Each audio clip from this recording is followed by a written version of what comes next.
ভাইয়া, I am sorry. Sorry বলার তো কিছু নাই, ইটস নর্মাল। আমার জন্য মা তোমাকে কত আজে বাজে কথা বলেছে। I am really sorry. এটা কোনো ব্যাপার না, বুঝছিস? আমি অনেক ভেবে দেখলাম, এই যে তোর মা, আমার চাচি,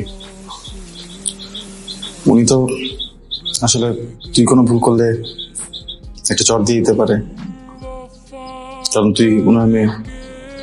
আমাকে তো এটা পারে না, তাই রেগে গেলে ওই বেলা আমাকে খেতে দেয় না।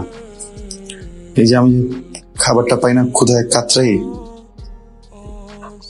এই বিষয়টা তুই এনজয় করিস, তোর ভালোই লাগে, তুই ইচ্ছা করে এমন করিস।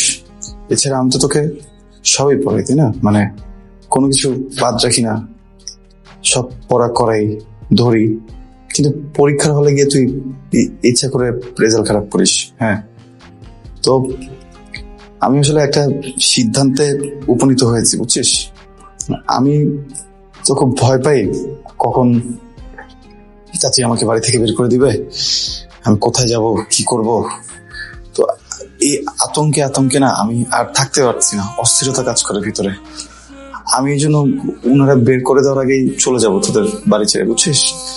তাহলে যেটা হবে যে ওই হয়তো একটু ক্ষুধার কষ্টে থাকবো, ওইটা তোর জন্য প্রায় প্রায় আমার থাকতেই হয়।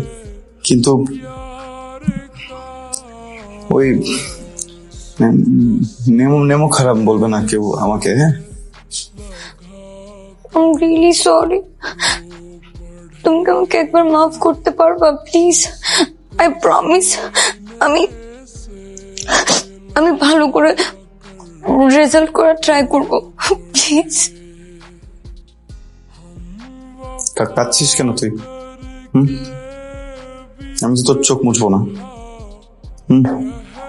এরকম কান্না আমারও আসে, আমিও কাঁদি। আমার সামনে যখন চাচাজি তোকে অনেক আদর করে, তোর মুখে খাবার তুলে দেয়, আমারও বাবা মার কথা খুব মনে পড়ে। হ্যাঁ, কিন্তু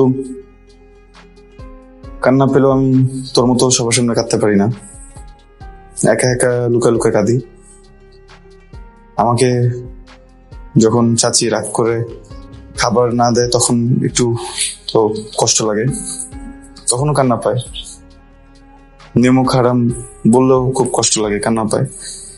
কিন্তু আমি তো তোর মতো কাঁদতে পারি না, এই জন্য আমি তোর চোখে মুছে দিব না।